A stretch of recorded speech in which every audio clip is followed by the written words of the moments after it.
My mom forced me to cancel my wedding to protect the Golden Sisters' feelings, so I refused, uninvited them all, and chose my own happiness.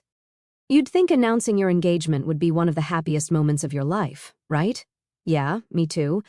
Turns out, for me, it was just the starting gun for a whole mess of drama I never signed up for. I'm Emily, 30 female, and my fiancé Ryan, 31 male, proposed to me last March. We've been together for 6 years. He's my best friend, my partner, and genuinely the most supportive person I know. When he got down on one knee, it felt like everything had fallen into place. But as soon as I shared the news, my mom and half-sister Cassie, 24 female, decided to make my engagement and wedding their personal battleground. A little backstory here. My mom married my stepdad Tom when I was 5. Cassie is their daughter, and while we grew up together, we've always been more like acquaintances who tolerate each other than actual sisters. The thing is, Cassie has always had this weird competitive streak when it comes to me. It started when we were kids. She'd throw a fit if I got a better grade or if one of my relatives complimented me. As we got older, the stakes just got higher. I went to college on a scholarship while Cassie didn't go at all. I've been with Ryan for years while she's bounced from one messy relationship to another, and now that I'm engaged, she's acting like my happiness is some personal vendetta against her. Anyway, Ryan proposed last March during a quiet weekend at home, and we decided on a January wedding. We wanted something small and intimate, a cozy ceremony with about 70 guests. It felt perfect for us. I was so excited to start planning, and I thought my family would be too. Boy, was I wrong. When I called my mom to tell her the news, her first response wasn't excitement. It was, "Oh, Cassie's not going to like this." I kind of laughed it off, thinking she was joking, but she wasn't. Apparently, my engagement was going to hurt Cassie's feelings. Why? Because she was single and trying to figure things out. I brushed it aside at first, thinking it was just a weird comment. But then, a few weeks later, Cassie announced she was getting married to a guy she'd been dating for 3 months. Now, I try not to judge other people's choices, but this felt off. Cassie has always been impulsive, but getting married after 3 months to a guy none of us knew? It didn't sit right with me. Still, I kept my mouth shut. I figured it was her life, her decision, and not my business. Fast forward to July, Cassie's whirlwind marriage blew up as fast as it started. Her husband Jake cheated on her, with her best friend, no less. 2 months after their wedding, she filed for divorce. The whole situation was messy and heartbreaking, and I genuinely felt bad for her. I tried to be supportive, but every time I reached out, I got the cold shoulder. It felt like she was angry at me, but I couldn't figure out why. Then it hit me. She didn't want my support. She wanted to blame me. From what I've pieced together, Cassie thinks I somehow triggered her rushed marriage, like my engagement announcement was some kind of challenge she needed to win. And when her marriage fell apart, I guess she decided it was easier to resent me than to take responsibility for her own decisions. By the time fall rolled around, things were tense. Cassie and I hadn't really spoken since her divorce, and Mom was acting weird. Every time I brought up wedding planning, she'd get quiet or change the subject. I figured she just didn't want to talk about weddings because of Cassie's situation. I should have seen the signs. Let me tell you, nothing prepares you for the sheer absurdity of being guilt-tripped about your own wedding. I thought planning a wedding would be stressful because of logistics or budgets, not because my own family would turn it into some twisted competition, but here we are. So it's mid-November, and Ryan and I just sent out our wedding invitations. I was super excited, finally feeling like everything was coming together. That excitement didn't last long. 2 days later, I got the call. It was my mom. I remember thinking it was a bit strange because she rarely calls me. She's more of a text once-a-month kind of person, but I answered, figuring she might want to chat about the wedding. I should have known better. The conversation started innocently enough. She asked how I was doing, how Ryan was, and then casually slipped in, "So you're really going through with the wedding?" At first I thought she was just confirming the date or something. Yeah, of course. Everything's set. We've booked the venue, caterer, flowers, most of it's paid for. That's when she sighed. Not a normal sigh. A loud, exaggerated, dramatic sigh that practically screamed, "You're about to ruin someone's life." "Well," she said, dragging out the word like she was about to drop some life-changing wisdom. "I've been thinking about Cassie, and I really think you should reconsider." I paused, genuinely confused. Reconsider what? She hesitated, like she was gearing up for a speech. "I just don't think it's a good time for a wedding, Emily. Cassie's still so heartbroken from the divorce. Having a big celebration like this so soon after everything she's been through, it feels a little insensitive. I honestly thought I misheard her. Wait, you think I should cancel my wedding? For Cassie? Well, yes, she said, like it was the most reasonable request in the world. She's been through so much, and seeing you get married so soon after her divorce, it's going to hurt her a lot. I was stunned. I didn't even know how to respond. Mom, we've been planning this wedding for almost a year. The venue's booked, the deposits are paid. How can you ask me to just cancel it? She didn't miss a beat. You could always do something small, a church ceremony maybe, with just immediate family. That way you still get married, but it's not such a big production. You wouldn't be flaunting it. Flaunting it? I couldn't believe what I was hearing. Mom, this isn't about flaunting anything. It's about celebrating my relationship with Ryan. We've been together for 6 years. This is our day. She sighed again, heavier this time. I just think if you really loved your sister, you'd do this for her. She needs time to heal, and a big wedding is going to make things worse for her. At this point, I was furious, but I tried to stay calm. Mom, I get that Cassie's going through a rough time, but this has nothing to do with her. Ryan and I have been planning this for so long. It's not fair to ask us to change everything because of her choices. She didn't like that. Her choices, Emily? She didn't choose to have her husband cheat on her. She didn't choose to have her life fall apart. Yeah, but she did choose to marry a guy she barely knew after 3 months. That was the wrong thing to say. Mom completely lost it, accusing me of being cruel and selfish, of not understanding what Cassie's been through. She even threw in a classic, "I thought I raised you better than this." At that point, I couldn't deal anymore. Mom, I'm not canceling my wedding. End of discussion. I hung up, shaking with anger.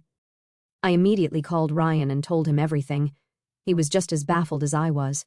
Who asks their own daughter to cancel her wedding for someone else's divorce? He said.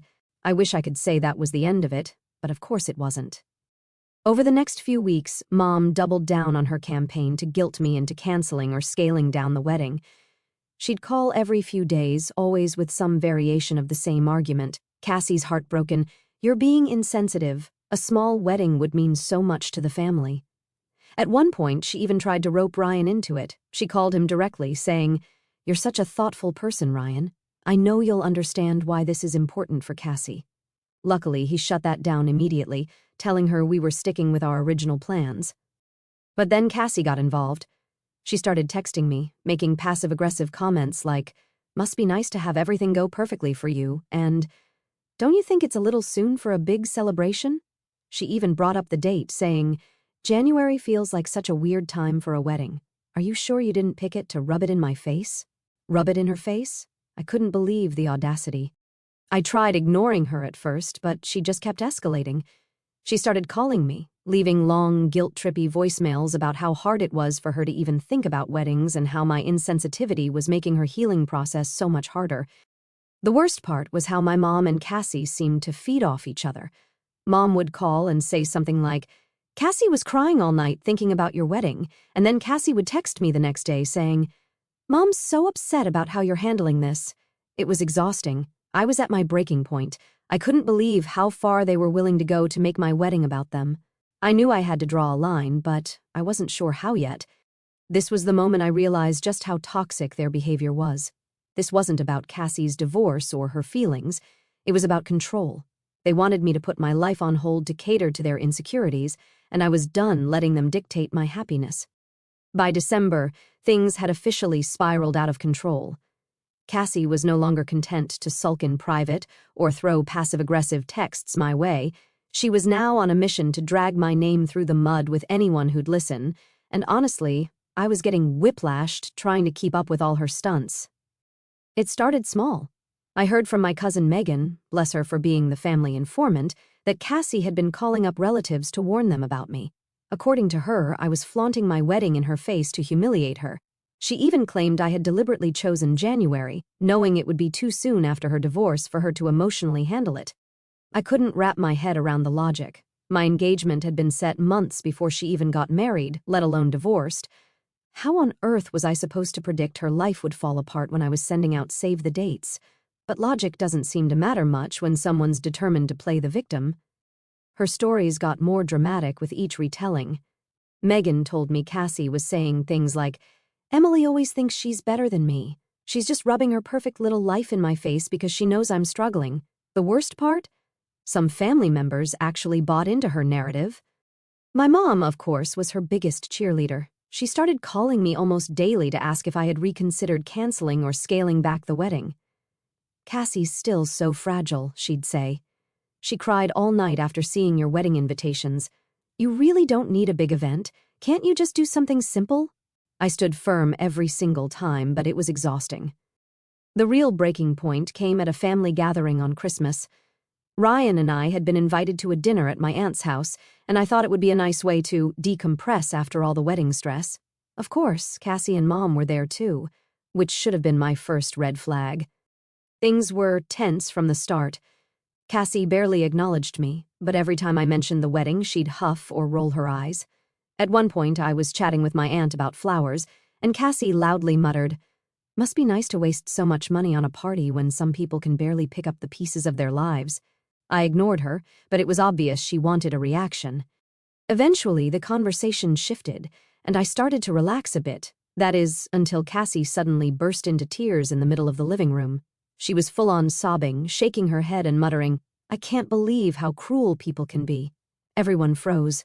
My aunt rushed over to comfort her, asking what was wrong. That's when Cassie launched into her performance. "It's just so hard," she said through her tears. "I've been through so much this year, and now I have to sit here and listen to Em talk about her perfect wedding like nothing else matters. She knows how much pain I'm in, but she doesn't care." And my mom chimed in immediately, rubbing Cassie's back like she was the victim of some terrible injustice.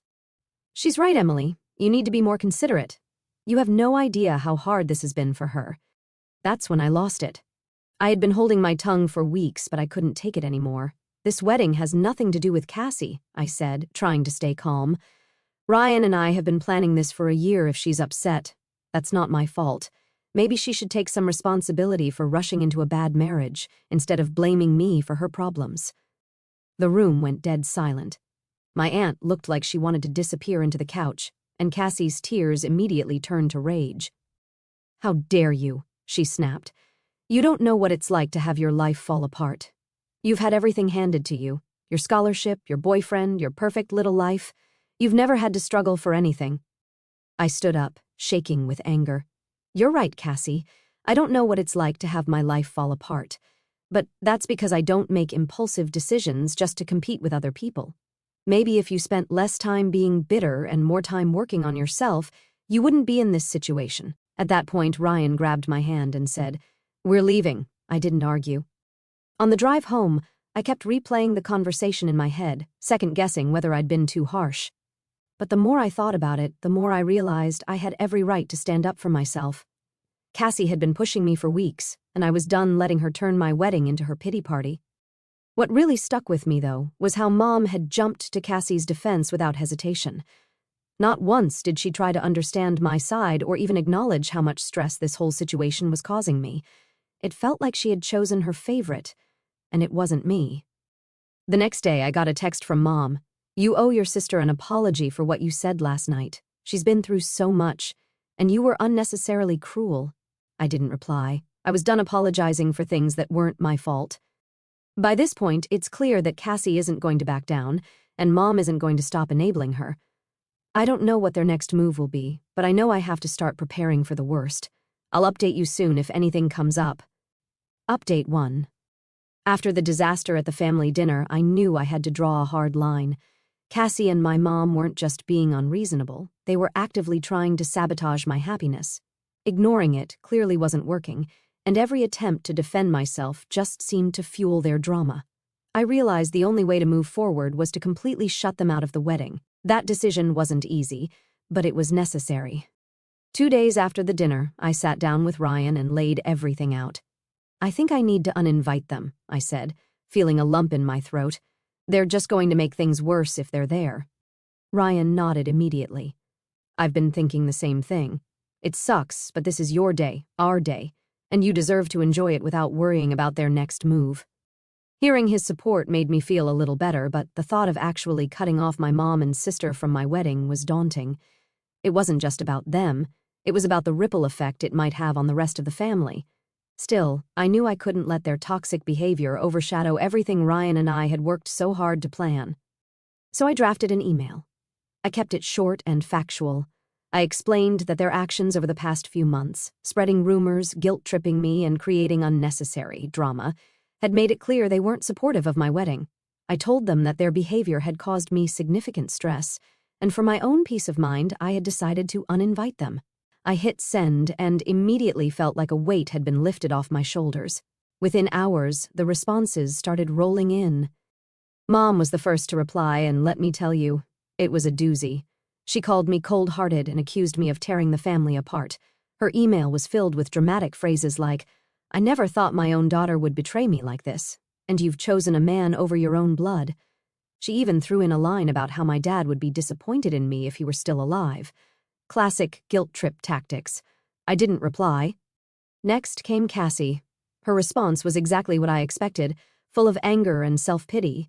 She accused me of being jealous of her, still not sure what I'm supposed to be jealous of, and claimed I was punishing her for being honest about her feelings. She ended her email with, "You'll regret this when you realize you've destroyed this family." I didn't reply to her either. The fallout didn't stop there. Over the next few days, I started getting calls and texts from other family members, mostly the ones Mom and Cassie had already poisoned against me. My uncle called to tell me I was being immature and should just let it go for the sake of family harmony. A cousin I barely speak to left a voicemail saying, "I can't believe you'd do something like this to your own mother." At first, I felt overwhelmed by the backlash. But then something amazing happened. The people who actually mattered started showing up for me. My dad's sister, Aunt Laura, called me to say she was proud of me for standing up for myself. "You've put up with their nonsense for long enough," she said. "It's about time you put your foot down." My cousin Megan, who had been keeping me updated on Cassie's antics, sent me a long text saying, "Don't let them get to you. Everyone who really knows you is on your side." Even my godmother, one of the most no-nonsense people I know, called to tell me I was doing the right thing. "Your wedding should be about love and celebration, not drama and bitterness," she said. Their support was like a balm for my soul. For the first time in weeks, I felt like I wasn't alone in this fight. But of course, Mom and Cassie weren't going to let it go quietly. About a week after I sent the email, I got another call from Megan. "You're not going to believe this," she said, sounding both amused and annoyed. "Cassie's telling people you uninvited her because you're threatened by her." I couldn't help but laugh. Threatened by what, exactly? "Apparently, she's been saying you're worried Ryan has feelings for her," Megan said. "She claims he's been flirting with her and you found out, so you're trying to get rid of her to save face." It was so ridiculous I didn't even know how to respond. We both knew there was zero truth to anything she was saying. Still, it was infuriating that she was trying to drag him into her web of lies. "That's just desperate," I said. "No one's going to believe that," Megan replied. "Honestly, most people don't. But you know how she is. She's going to keep spinning the story until she finds someone gullible enough to take her side." I decided not to waste any more energy worrying about Cassie's delusions. At this point, I was focused on protecting my peace and making sure my wedding day went off without a hitch. To that end, Ryan and I sat down to go over the guest list and finalize all the details. We reached out to the venue to make sure they had our backs in case Cassie or Mom tried to pull anything. We also hired a couple of security guards to keep things under control, something I never thought I'd have to do for my own wedding, but here we were. Through it all, Ryan was my rock. He reminded me that this was our day and that we didn't owe anyone an explanation for protecting our happiness. By the time New Year's rolled around, I felt like I was finally regaining control. Cassie and Mom could spin their narratives all they wanted, but they weren't going to ruin this for me. Update 2. I know it hasn't been long since my last update, but what happened is something I absolutely needed to tell you about immediately. If you thought Cassie's antics couldn't get any worse, buckle up, because this one takes the cake. By the time January rolled around, I thought I'd seen every shade of her jealousy, pettiness, and downright manipulative behavior. But what she tried to pull next left me absolutely floored, and honestly a little disgusted. It all started with a weird text Ryan got one evening. We were sitting on the couch, finally relaxing after a stressful day of finalizing wedding details, when his phone buzzed. He glanced at it, and I noticed his face immediately go from relaxed to tense. "What is it?" I asked, already bracing myself for drama. "It's Cassie," he said, showing me the message. The text read, "Hey Ryan, I really need someone to talk to. I know you probably think I'm a terrible person right now, but I'm really struggling and I feel like you're the only one who understands. Can we meet up?" At first, I didn't know how to react. On the surface, it seemed innocent enough, but knowing Cassie and knowing how hard she'd been working to cause problems, I had a bad feeling. Ryan must have sensed it too because he didn't reply right away. Instead, he turned to me and said, "I don't like this. It feels off." "Because it is off," I said. "She's never even liked you. Why would she suddenly want to talk to you about her feelings?" We agreed it was best to ignore her, but the messages kept coming. Over the next few days, she sent Ryan a string of increasingly desperate texts. She talked about how lonely she felt, how she had no one else to turn to, and how much she appreciated his kindness during such a difficult time. Let me remind you, Ryan had never had any kind of meaningful conversation with Cassie. He'd always been polite to her, of course, but they weren't close by any stretch of the imagination, so this sudden outpouring of gratitude felt calculated. Ryan was as creeped out as I was, but we both decided it was better to wait and see what her endgame was before responding. And sure enough, it didn't take long for her true intentions to come to light. Later, Ryan got another message, and this one was so blatant it made my blood boil. Cassie wrote, "I've been thinking a lot about you lately. I know it's wrong, but I can't help it. I feel like we have a connection that Emily doesn't understand. I don't know what to do with these feelings." I was furious. Not just at her for being so brazen, but also at the sheer disrespect of it all. She knew we were getting married in a matter of days, and here she was trying to wedge herself between us with some cheap tricks. Ryan, bless him, immediately showed me the message and asked, "How do you want to handle this?" I took a deep breath and said, "Let's not give her the satisfaction of a direct response. Block her number, but before you do, take screenshots of everything." He did exactly that, and we kept the screenshots as receipts just in case she decided to try spinning some wild narrative later. The next morning, I decided I wasn't going to let this slide. I didn't respond to her directly. There was no point in engaging with someone so desperate for attention. But I did send an email to my mom and a few other close family members laying out what had happened. I kept it straightforward, attaching the screenshots and explaining that this was the proof that I was right to uninvite Cassie from the wedding. "This behavior is toxic and manipulative," I wrote. "I've done everything I can to keep the peace, but this crosses a line and I hope now you understand why I excluded her." Before, the responses were mixed. My mom, predictably, came to Cassie's defense. She claimed I must have misunderstood her intentions and that I was blowing things out of proportion. She even had the nerve to suggest that Ryan might have misread the messages. "I can't believe you'd accuse your own sister of something so horrible," Mom wrote. "Cassie's just going through a tough time, and you're making it all about you." I rolled my eyes so hard I almost sprained something. At this point, I wasn't even surprised. But other family members were much more supportive. Megan, my cousin who'd been in my corner from the start, called me immediately after reading the email. "Are you serious?" she said. "I knew Cassie was a piece of work, but this is next level. Good for you for cutting her off." My dad's sister, Aunt Laura, was just as outraged. "You're absolutely right to keep her out of the wedding," she said. "She's proven time and again that she doesn't respect you, and this just confirms it." Their support meant the world to me, but I'd be lying if I said it completely erased the hurt. Cassie's stunt wasn't just disrespectful, it was humiliating. It felt like she was trying to undermine everything Ryan and I had built together, and I couldn't understand why. Was it jealousy, spite, some twisted need for attention? Maybe all of the above. Whatever her reasons, I knew one thing for sure: she wasn't going to win. With just a few days left until the wedding, I made a promise to myself that I wouldn't let Cassie or Mom ruin this for me. I also made sure to double down on security measures for the big day. I reached out to the venue and gave them a heads up about the situation, letting them know Cassie and Mom were explicitly uninvited.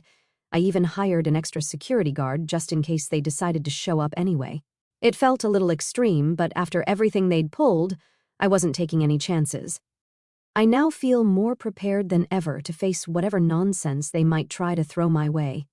Cassie's dirty tricks might have shaken me, but they didn't break me. If anything, they only made me more determined to stand my ground and protect my peace. Update 3. Hey again. Let's hope it's the last time you hear about my family drama. Let me tell you, I thought I had prepared myself for every possible scenario leading up to my wedding, but nothing quite prepares you for the moment when your own family tries to sabotage the happiest day of your life. The morning of the wedding started off beautifully. The venue looked magical with all the flowers and decorations we'd picked out over the past year.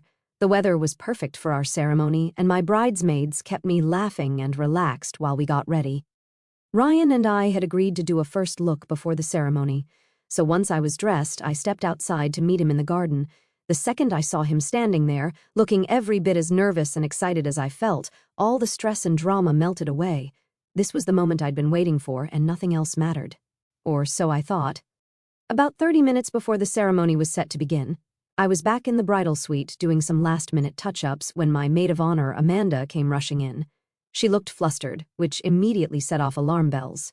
"You're not going to believe this," she said. "Cassie and your mom are here." My stomach dropped. "What? How? I thought security was handling it." "They're trying to get in," Amanda said. "Security stopped them at the gate, but they're causing a huge scene." Of course they were. I took a deep breath, trying to steady myself. "What are they saying?" Amanda hesitated, which told me it wasn't good. "Your mom's crying and saying she just wants to see her daughter get married. Cassie, well, she's screaming about how you're a horrible person and how you don't deserve this day." I felt my blood start to boil. It wasn't enough for them to make the months leading up to the wedding a nightmare. They had to try to ruin the actual day, too. "What do you want me to do?" Amanda asked. "Nothing," I said firmly. "Let security handle it. If we go out there, it's just going to give them what they want." Amanda nodded and left to check in with the guards. Meanwhile, I sat down and tried to collect myself. I could hear my mom and Cassie faintly in the distance, shouting and arguing with security, and it took everything in me not to march out there and give them a piece of my mind. A few minutes later, Amanda came back with an update. "They're refusing to leave. The venue manager offered to call the police, but they're worried it'll cause an even bigger scene." I groaned. This was exactly why I'd uninvited them in the first place. "Do you want me to tell Ryan?" Amanda asked. I shook my head. "No, he doesn't need this stress right now. Just make sure they don't get anywhere near the ceremony."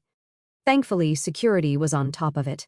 They managed to keep my mom and Cassie contained to the parking lot, and eventually the venue staff called a ride service to take them away, but not before Cassie shouted loud enough for everyone in the vicinity to hear, "You'll regret this, Emily. You'll regret cutting out your own family." Once they were gone, I took another deep breath and told myself to let it go. They were out of sight now, and I wasn't going to let them steal my joy. The ceremony itself was everything I dreamed of and more. Standing up there with Ryan, surrounded by our closest friends and family, the supportive ones, at least, I felt an overwhelming sense of love and gratitude. This was what mattered. Not the drama, not the bitterness, just this moment with the people who truly cared about us. After the ceremony, during the cocktail hour, I started hearing bits and pieces about what had gone down with my mom and Cassie. Apparently, they'd been shouting accusations at the security guards, saying I was brainwashed by Ryan and that the family would never forgive me for excluding them. A few guests even overheard them from the parking lot, which was embarrassing, but most people just rolled their eyes and brushed it off. My dad's sister, Aunt Laura, came up to me during dinner and said, "I'm so proud of you for standing your ground. They showed their true colors today, and everyone sees it now." That was a common sentiment throughout the night. Cousins, friends, even some of my mom's old friends pulled me aside to tell me they were on my side. It felt like a collective reckoning. People finally realized how toxic my mom and Cassie had been, and they weren't having it. The rest of the evening was a blur of laughter, dancing, and pure joy. Ryan and I shared our first dance under twinkling lights. My maid of honor gave a hilarious and heartfelt toast, and my dad's best friend, who's practically an uncle to me, brought the house down with a story about how he once caught Ryan trying to sneak out of a family barbecue with a plate of ribs. By the time the night ended, I felt lighter than I had in months. Cassie and my mom hadn't won. Their attempts to ruin the day had only highlighted how much love and support Ryan and I had from the people who actually mattered. When I got back to the hotel that night, I checked my phone and saw I had a dozen missed calls and texts from my mom. I didn't bother reading them. I was done letting her or Cassie take up space in my life. Cutting them out completely was one of the hardest decisions I've ever had to make, but standing there with Ryan, surrounded by people who genuinely cared about us, I knew it was the right one. Update 4. You won't believe what happened about a week after the wedding. I got a call from my cousin Megan, who, as usual, was the first to deliver the family gossip. "You're not going to believe what just happened," she said, sounding way more excited than concerned. I sighed. "What now?" "Cassie and your mom had a huge fight," Megan said, like epic-level fight. "And get this, your mom kicked her out of the house." I almost dropped my phone. "Wait, what? What happened?" Megan was more than happy to fill me in. Apparently, after the wedding, Cassie had been sulking around my mom's house, stewing over the fact that her grand plan to ruin my day had failed. According to Megan, she was blaming everyone: me, Ryan, the security guards, even some random cousin who apparently didn't try hard enough to stop me. The real explosion happened when she turned on my mom. Cassie accused her of not doing enough to stop the wedding. She started screaming about how it was Mom's fault that I'd gone through with it, that Mom should have been more forceful in convincing me to cancel. Mom, who has always coddled Cassie no matter how ridiculous she's been, finally hit her breaking point. Megan said Mom yelled back, telling Cassie she was tired of the drama and that she was an adult who needed to take responsibility for her own life. Cassie didn't take that well. She apparently went on a full-blown rant, accusing Mom of failing her as a parent and choosing me over her. It got so bad that Mom finally told her to pack her things and leave. When Megan told me all this, I couldn't help but laugh. Not because I thought it was funny, but because of the sheer irony of it. After months of Mom defending Cassie and taking her side, it all came back to bite her. "She really kicked her out?" I asked, still trying to process it. "Yep," Megan said. "Cassie's staying with a friend for now, but I wouldn't be surprised if she comes crawling back in a few weeks." The whole situation felt like karma in action. In the end, their toxicity turned inward, and they ended up taking it out on each other. I wish I could say I felt bad for either of them, but honestly, I didn't. After everything they put me through, it felt like poetic justice. As for me, I'm done with both of them. I've blocked their numbers, muted them on social media, and made it clear to the rest of the family that I'm not interested in hearing about their latest antics. Ryan and I are focusing on starting this new chapter of our lives together, and I couldn't be happier.